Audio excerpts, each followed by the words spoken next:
Hello everyone, this is Esper and we're back here on the Great Ace Attorney Chronicles. Hello everyone. I like how the background has changed. See this? Now we're in the pawn shop.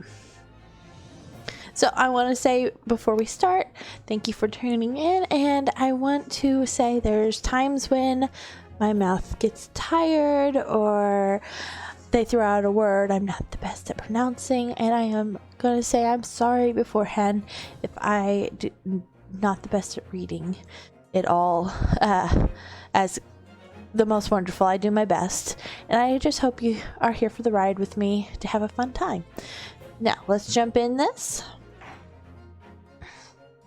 Continue. We're in chapter 5. We've done two parts or just one part. I think we started the chapter last time, so this should be the second part.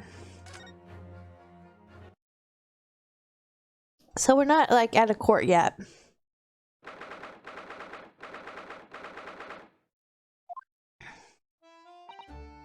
See, that's why I ate grown-ups. All they do is feed you a pack of lies and take stuff away from you. She had stuff taken away last time. Oh really, Miss Lestrade? Tell me, is that overcoat keeping you warm? What? Oh my, surely you were given that. Yeah, the deed let me keep it after I looked daggers at him for long enough. He went through the pockets and then said, go on then, have it, before telling me to scarp her. Anyway, pays off. Giving people a look like you ate them. Can't help feeling that it's gonna get you into serious trouble one day. What I really want was that nice shiny disc, mine. The music box disc? But Mr. Windybank said it was practically worthless. I think I'm gonna go and have another bash. Give him a long hard stare. I think not, Miss Lestrade. We shan't enter Windybanks again today. Why not? That's not fair. Can't be helped, I'm afraid. The police are investigating the scene now, taking a statement from Mr. Windybank. That is mine. I had the ticket for this coat. It was in this coat's pocket. There should be something else and all. That's what that rotten cove said, ain't it? Yes, he did mention something about another article, didn't he? Then, well, that's mine too, whatever it is. Now she's really pushing her luck. Miss Lestrade, I think it's time to admit defeat. You've had your haul for the day. Yeah, and it's all your fault, Sholmes. So what are your plans now?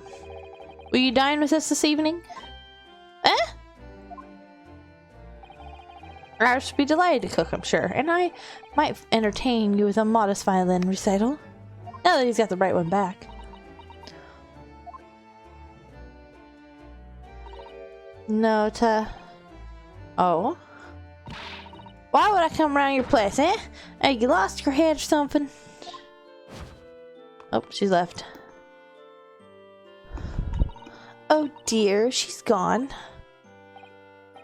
Having reviled on me quite unnecessarily, I might add.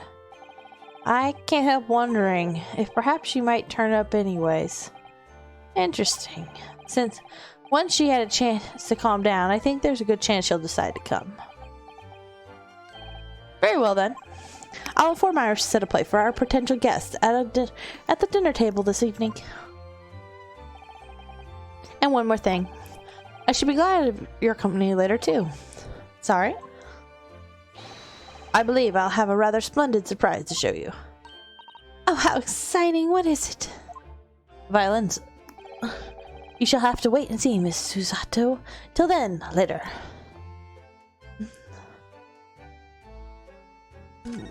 Well, let's look around.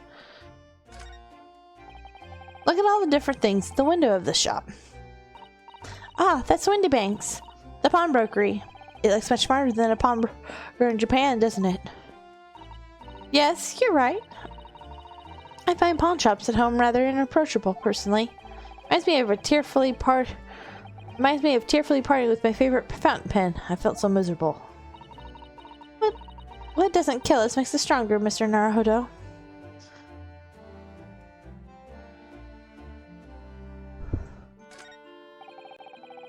I've investigated thoroughly, but I can't find anything out of place.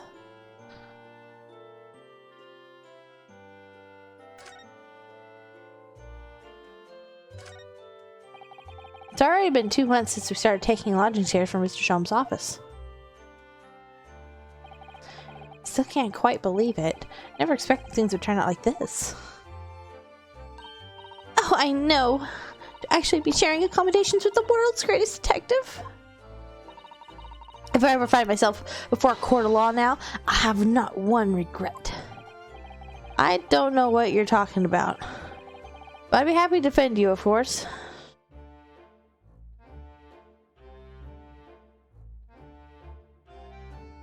I think we're good.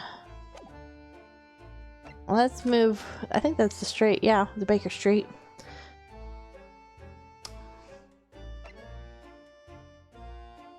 Should we go to Sholmes? It's not dinner time yet, is it? Oh, we can go.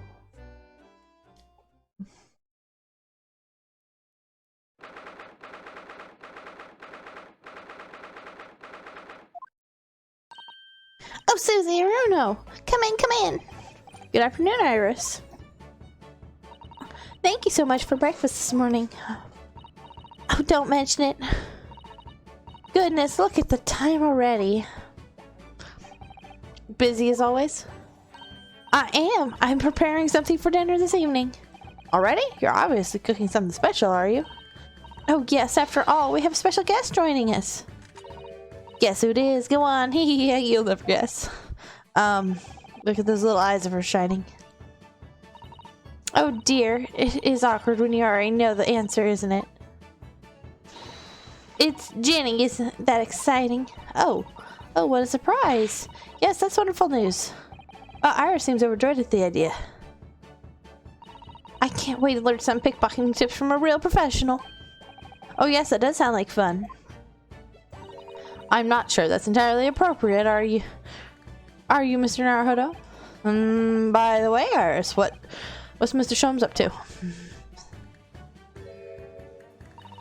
Hurley? Oh, he's been like that ever since he got back. Hello, Mr. Sholmes. I beg that you won't speak to me. Sorry. I don't know who you are, but kindly take your leave. As you can see, I'm not here. I don't know how to respond to that. I do apologize. When he gets like this, he's completely oblivious to everything. Yes, I see. Really, he behaves just like a child sometimes. Hurley does. Mr. Sholmes and Iris have something of a parent and child relationships, don't they? Yes, except that Iris is clearly the parent here. Come to think a bit. I wonder where her real parents are. What's the matter, Runo? You have such a funny look on your face. Oh no, it's nothing. I know what it is. Why does this girl live here with Mr. Sholmes, you're wondering, am I right? How did you... Oh, Runo, I can read you like a book. Ugh, this girl's dangerous. Don't worry. You can ask me anything. I won't mind.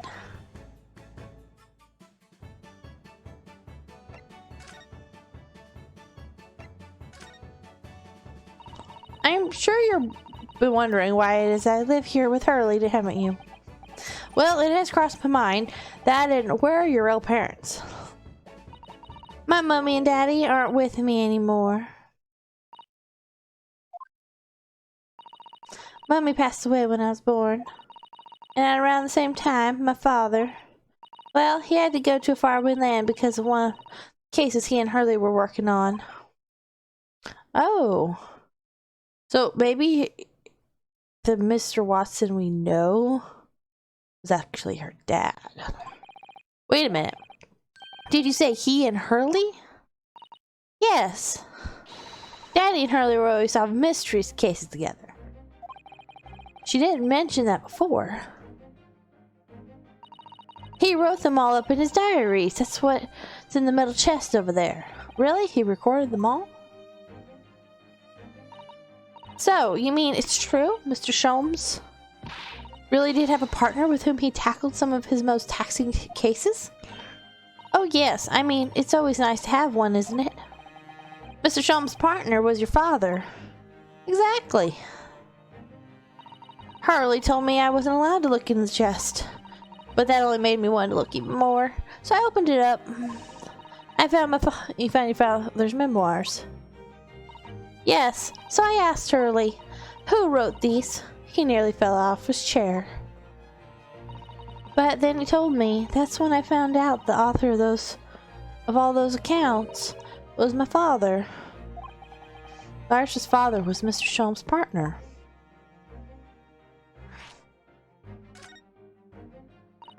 I've practically lived with Hurley all my life. I was tiny when he took me in. So, it came as quite a shock when Hurley told me he wasn't really my daddy. I mean, must have done. I wonder why Mr. Sholm chose to tell you at such a young age. Hurley says it's because he wouldn't have been able to hide it from me. Oh.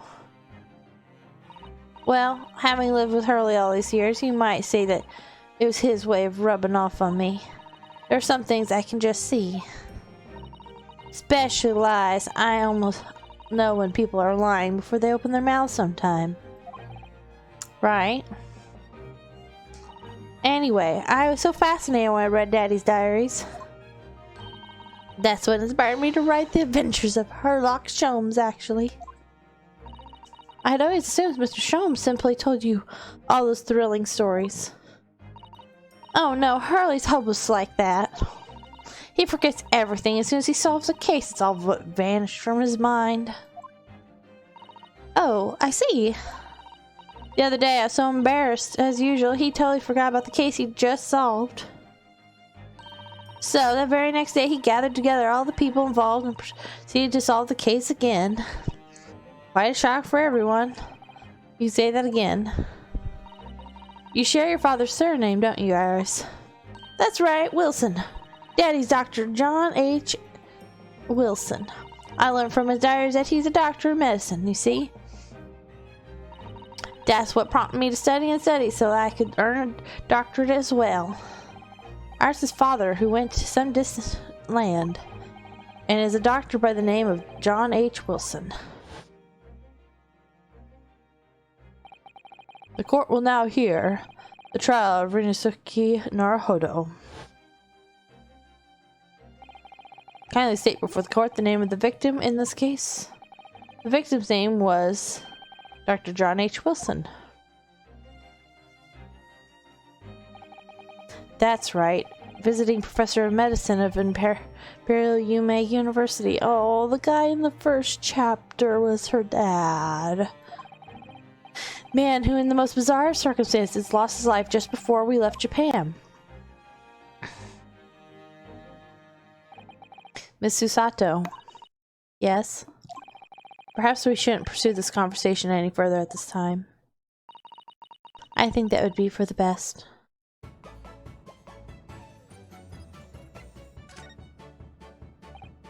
So, by Jenny, you mean Miss Lestrade, the young woman from the McGilded case 2 months ago, right? Yes, who also stole my experimental smoke grenade launcher. Although, after that trial, I invited her back here and we had dinner together. Now we're the best of friends. Oh, that's a lovely tale. Yes, now if I bump into her on the street, she runs away as fast as she can. Oh. And I chase after her down the back alleys. Interesting idea of friendship. And then I let her have the latest color smoke grenade I've developed. Oh. There are so many beautiful colors in the world. Jenny wants me to make a whole rainbow. I suppose this means you've let Miss Lestrade keep the smoke grenade launcher, have you? Yes, that's right. I got bored of it anyway. Hurley's always reacts the same way when I shoot him with it now. Poor Hurley. Oh, I can't wait for Jenny to drive. It's been too long since she last came over. I'm so excited. Just hope she doesn't. I just hope she does actually come. Oh, he's awake.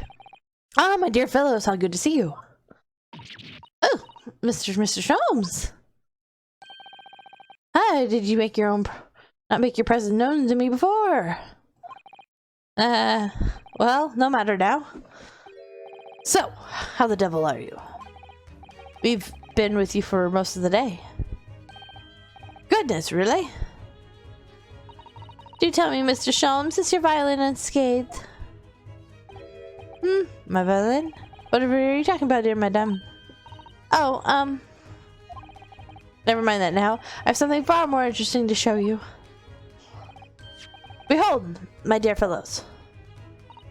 Oh, another music box disc. No, not another disc, Miss Susato. This is the one Gregson demanded we hand over as evidence, Mr. McGilden's disc. Oh my. Then, what is going on here? You know, at times, Mr. Naruhodo, think that, though I have an undeniable turn for detection, I may well be even more adept at larceny. Oh, that would be wonderfully exciting. I'd be your pickpocketing assistant.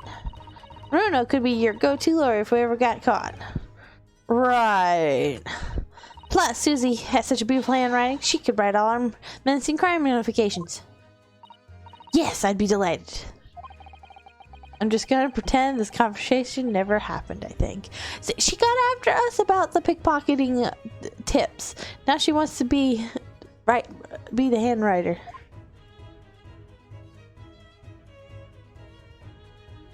Here, really quick, I'm gonna look at this because I think there's an achievement if we can actually look at everything that's like around on her board. Because I think it's supposed to change.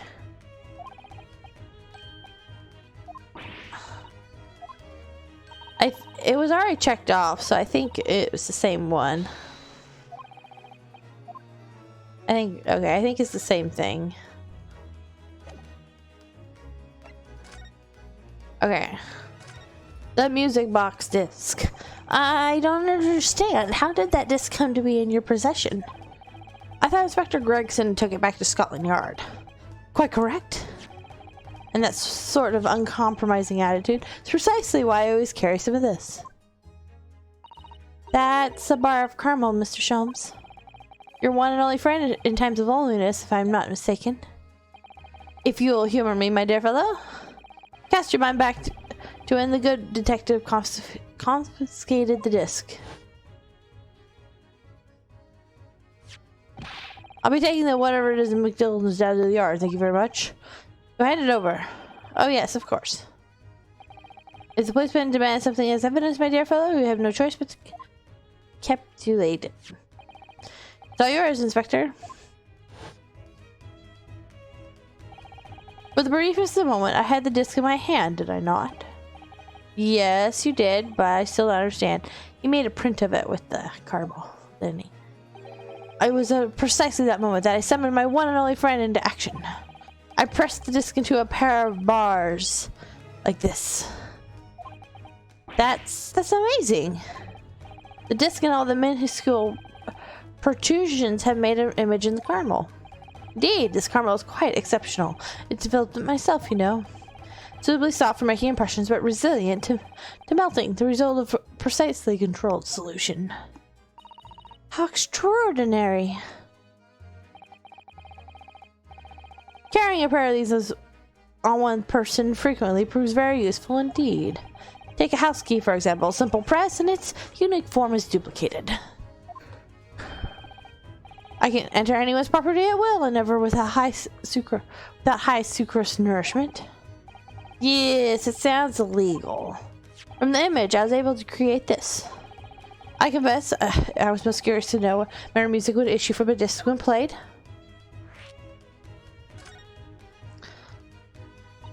Do tell us then, Mr. Sholmes. What does the disc play? Well, unfortunately, I have no idea. No idea. None whatsoever. Are you familiar with the workings of a music box, my dear fellows? No, I'm afraid not. Goodness, you don't know, Runo.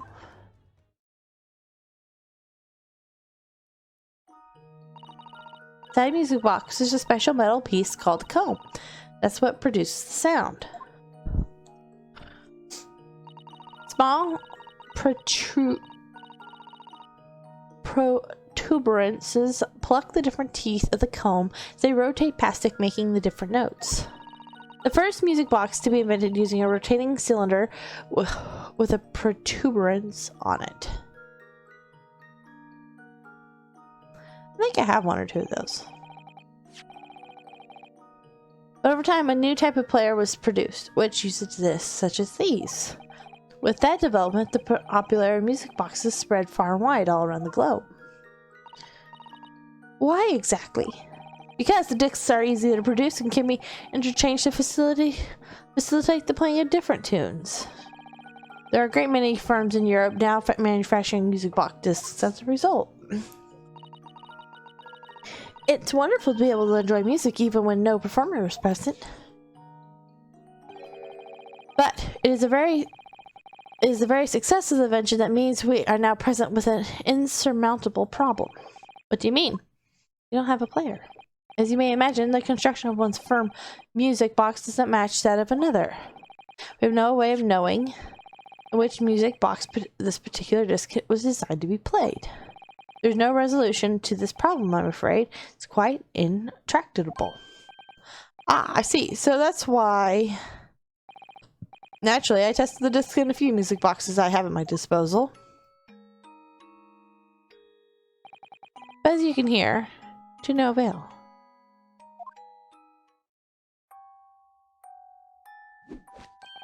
The results are equally unsatisfactory in this one. So, I'm presently engaged in acquiring an example of all the music boxes ever made in Europe. Every single one? That's early for you, always taking things too far. But, my dear girl, an unsolved riddle is quite repugnant to my constitution. But surely all the different types in Europe will amount to a huge volume of music boxes, won't it? Yes, that is certainly true. In the worst case, I shall just have to ask you to vacate the attic room. What?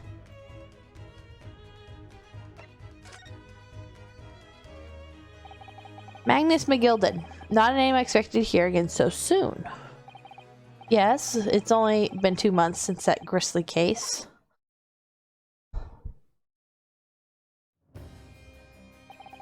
Mr. McGilden perished within hours of the trial's conclusion.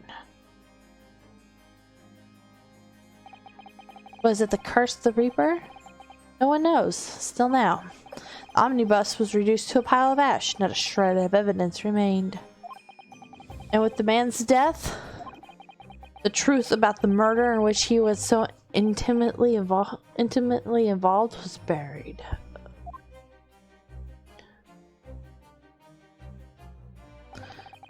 Even though we successfully established Mr. McGilden's innocence in the trial, the newspapers are still claiming that it remains an unsolved case.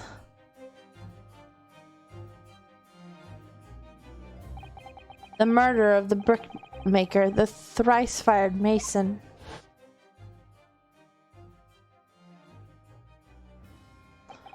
In the end, the truth of the matter remains a mystery.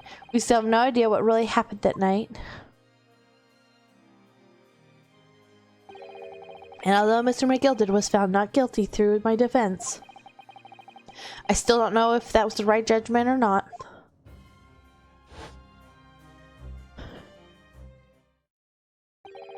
It would appear the case is not yet closed.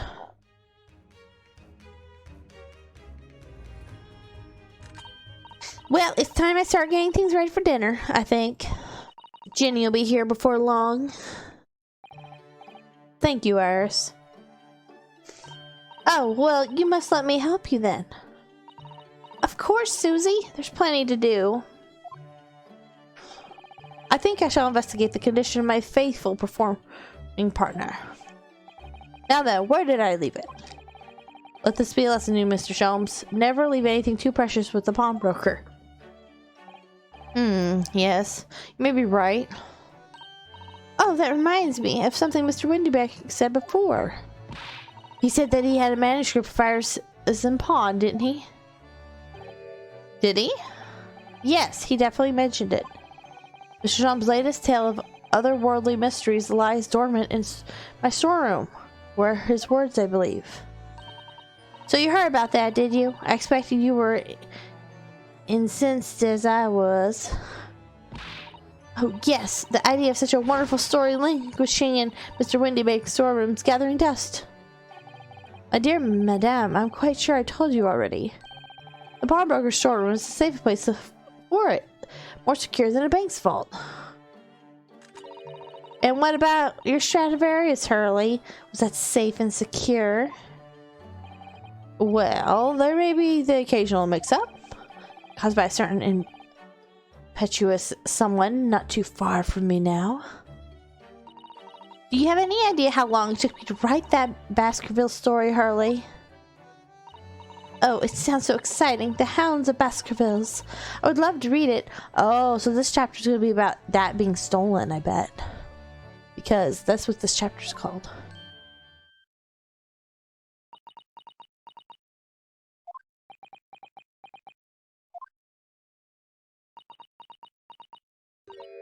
Ah! What's going on here? Why does it feel like an icy chill just swept through the room? Susie, what did you just say? You said the Hound of the Baskervilles. But how could you know the full title? Well, that's because Miss Susaso is such a great fan of all the stories about Mr. Sholmes, of course. But Runo, the Hound of the Baskervilles, has never been published. What? When I showed Hurley the manuscript, he told me that I wasn't allowed to publish it yet. I don't understand. That's why he said that he'd keep it safe. Till it was the right time for the story to be made public, you see. So that's why the manuscript is at Windybank's. Yeah, how could Susie here know its title? Well, Hurley, what's going on?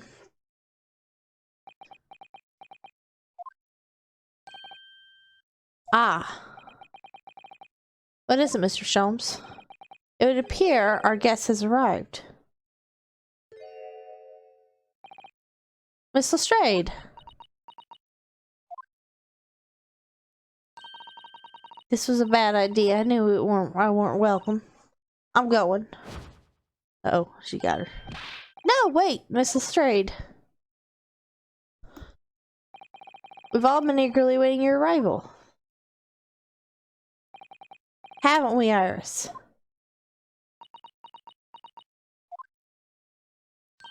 Oh yes, just wait here, Jenny. We'll have everything ready in a jiffy. Come along, Susie. Right, of course. What if it has something to do with that telegram she got? Pleasure to see you here, Mrs. Straight. Please make yourself at home. Don't stand in the doorway, my dear girl. Come along in. What say you to some Mendelssohn? I won't take no for an answer. Meddlesome is it? It is then. She's gonna feel overwhelmed.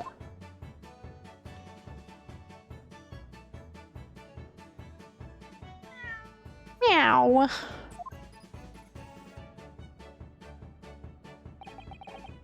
That evening, Iris prepared us all a meal that was even more delicious than usual.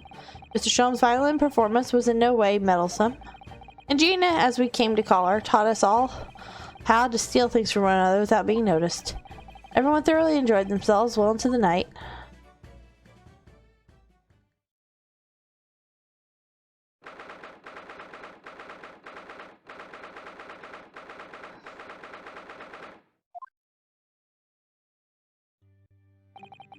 That was a very enjoyable evening, wasn't it? Oh yes, Iris's cooking was truly divine. I feel as though I can still hear the chanting strands of Mr. Sholmes' violin even now. Best of all, I bet I can see the glasses from his lordship's face next time we're in court.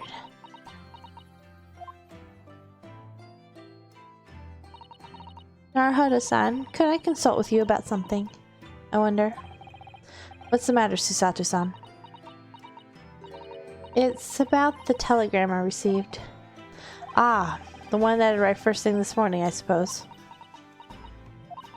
I've been summoned. What? Summoned? What do you mean? The telegram was from the Lord Chief Justice office. Lord Strongheart has asked to see me. Lord Chief Justice? When? Tomorrow morning. What? Then we have to start preparing at once. Oh no, that won't be necessary, Naruhodo-san. I've been summoned alone. Alone? What on earth for? I have no idea. I suppose I shall find out tomorrow. What's all this about? Whatever it is, it's made me feel very uneasy. Uh-oh. Oh, who could that be, I wonder? Good evening, friends. Now she's cornered us. Oh, Iris, hello again.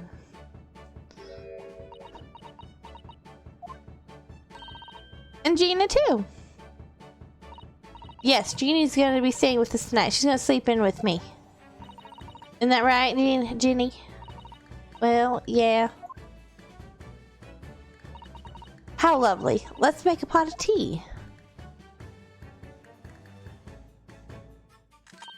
You know, I've learned so much today. Oh, what? In particular? All those things Ginny showed us. Wasn't it wonderful? I mean all those pickpocketing techniques. We had fun trying them out on each other, didn't we? I think I've awakened a natural talent. I could earn living from it. You might be getting ahead of yourself a little there. So, what brings you up to our humble quarters at this late hour? Well, you see, I came to return this. Wait, what? That's mine! Oh my, however did you... I told you, didn't I? I have an extra talent for it. Oh yes, I'd forgotten. Iris literally is a child genius. So anyways, here. You can have it back. Not that I really understand why you wear it, though. Oh, thank you. Alright then, good night. Yes, good night. So this is your office, is it? What do you think, Ginny? I think it wouldn't fancy me a chance with the lore living in a place like this. Yes, me too. Seems as though Iris here still has something she'd like to talk about. Well, yeah. I suppose she probably wants to talk about the manuscript. Yes, I suppose she probably does. Susato, you just keep doing stuff. Iris, I suppose you're hoping to talk about the manuscript, aren't you? Aren't you going to tell me? I'm so sorry. I need a little bit more time, please. Alright, I understand. I hope I haven't made you feel awkward. Oh no, not at all, Iris. Not at all. Girl, what did you do? I don't know what all this is about, really, but it's a story you made up. It is, Iris. This mantle script, or whatever you call it. It's not exactly a story that I made up. Something I read in Daddy's diaries. Daddy's? That's right. I don't suppose I've mentioned it to you before, Ginny, but my daddy was Hurley's assistant once, his partner. Eh? They solved all sorts of strange and mysterious cases together. Is that right, mister? Apparently so. I was as surprised as you were, though. Daddy wrote all the details of every single case down, you see, in his diaries. So I study them and write my stories based on what actually happened. So, where's your old man now then? He had to go away on urgent business to a faraway land. He'll be gone a very long time, so I've never really met him. Oh, right. Come to think of it. I don't know anything about Jeannie's parents either. Perhaps we should ask her.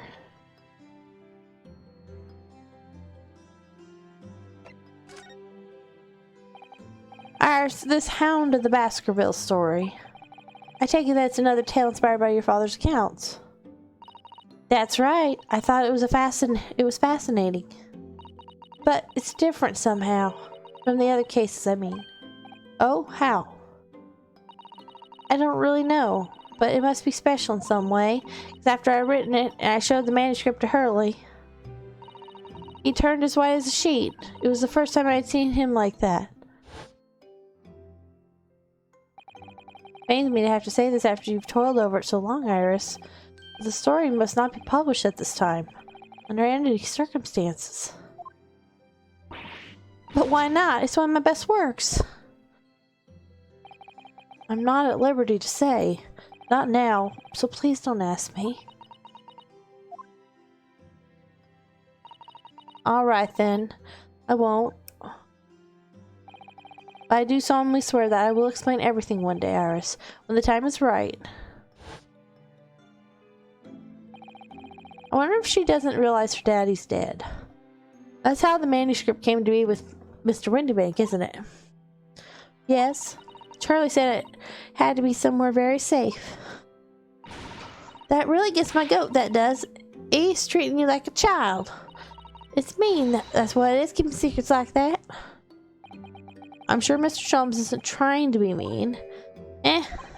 If he said he wasn't at liberty to talk about it, I'm sure there must have been a very good reason. I think so too. You lot are too trusty for your own good. But you can't pull the wool over my eyes. Sholmes is lying to Iris. I bet my life on it. What? Harley's lying to me?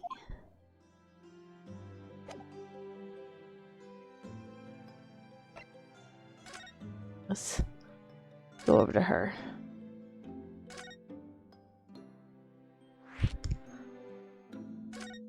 Yeah, about your parents. I realize I don't know anything about your parents, Gina. I ain't got any, have I? Never did have. Oh? Look, the East End's full of orphans like me. No one wants nothing to do with us from the minute we're born, not even our mums. But we all stick together. The older ones look after the little ones and make sure they get by. So that's what why you're a pickpocket? Nah. That happens in my life. I love it. I get a kick out every time I lift some pompous idiot's purse. And that's how we all afford to eat. I'm like Robert today, and that's how I see it. Oh, Gina. I do think about sometimes what it'd be like to have parents mean. I always thought I'd make everything right. But having listened to what Iris just said, sounds like having parents ain't always easy either. Oh.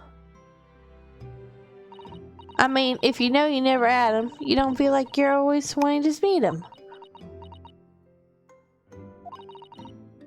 It's true. I do want to see Daddy so much. Oh, Iris.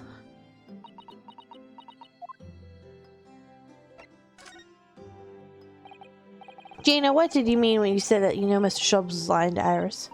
Well, he reckons that he bought that manuscript or whatever, right? But come on, that's obviously a little rubbish. Oh my, why would you think that, Gina? Simple. If that story was really in an old Windybank storeroom, there's no way someone from around the world, in other words, you know, could know about it. Ah. Sorry, Iris, but if you ask me, he sold it. Without telling you.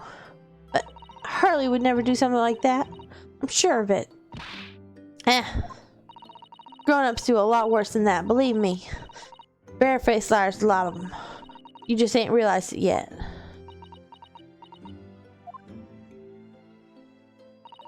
I'm telling you, that manuscript ain't at Windybanks. You'd see it sooner. You'd soon see if you add a look. Even if you think you can dress them, I don't. That Sholmes is a liar like the rest of them. If I'm honest, I've wondered if Hurley's telling me the truth sometimes. See? Oh, but I don't mean that I think he sold it. I mean that I sometimes wonder if he might have hidden my manuscript somewhere. Somewhere I don't know. Even though it's wrong of me to doubt him. Don't be too hard on yourself, Iris.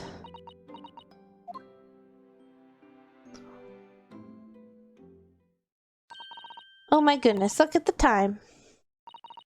Come along, Jenny. We should go back downstairs. Yeah, alright. And please, don't mention any of this to Hurley, will you? No, of course not. Good night then, Iris. Good night, Gina. You must let me make breakfast for you tomorrow morning. I insist. Oh yes, please. I can't wait, Susie. Good night then.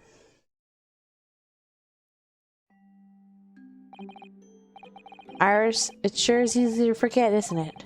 Sometimes she speaks just like an adult. Deep down, she's still just a child.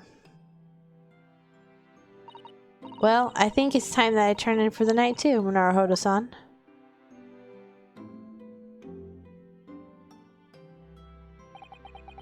Dr. John H. Wilson, Iris' father. Also, the name of the murdered visiting professor in university. Can't be a mere coincidence. There's something deeper going on.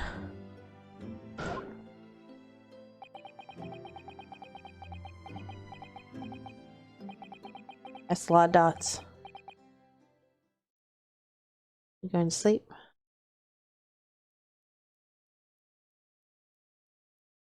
Mr. Naruhodo. Mr. Naruhodo. That voice. That's Mr. Sholmes. What's going on? It's the middle of the night. It's Miss Lestrade. She's gone. Gina? She was supposed to be sleeping in Iris' room, but her bed is empty. Well, she's an independent young woman. She probably decided to go home, no?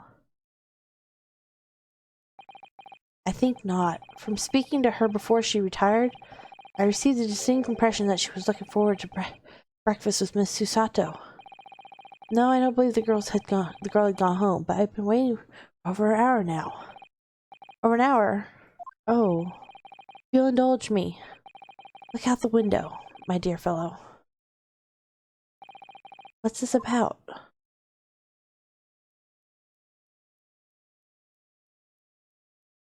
Uh-oh. Wait a minute. Why is there a light on it at this time of night? That's Mr. Windybank's pawnbrokery. Mr. Windybank's?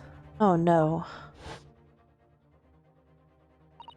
It's simple. If that story was really an old Windybank's storeroom, there's no way someone from halfway around the world, in other words, you, could know about it. Sorry, Iris, but if you ask me, he sold it. Without telling you. Could you have gone? Seems you have some sort of knowledge of the situation, Mr. Naruhodo. Sorry, oh no, not really. Well, anyway, we must investigate. At once. Miss Susato.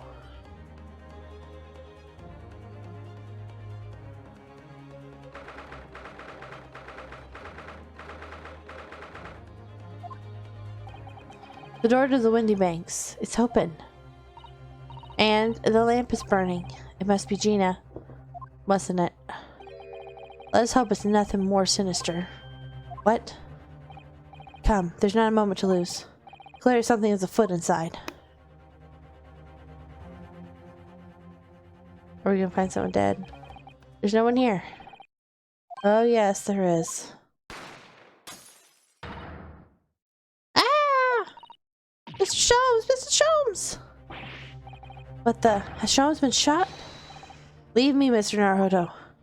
But after them, go! Right.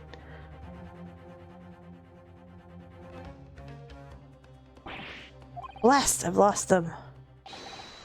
Hello, what have we here?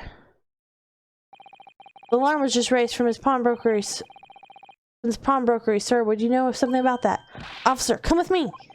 It's my friend, Mr. Sholmes. He's been shot. Shot? With the policeman close behind me, I ran back to the windy banks.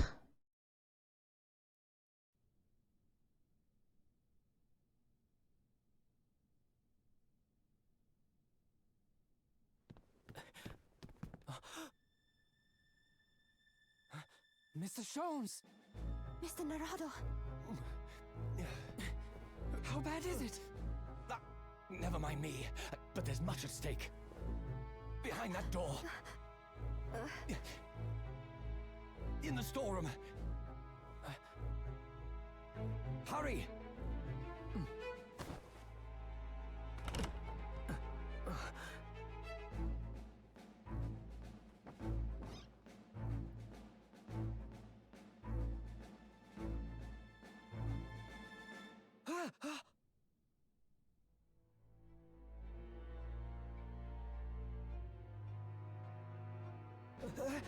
It's Gina!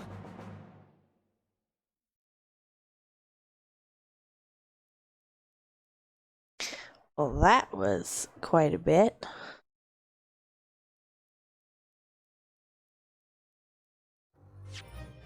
Okay. So, I'm going to leave this as a very short episode. We got at the end of this chapter. I don't know how long the next chapter is. I do not want to push like a 3 and a 3.5 hour or so stream.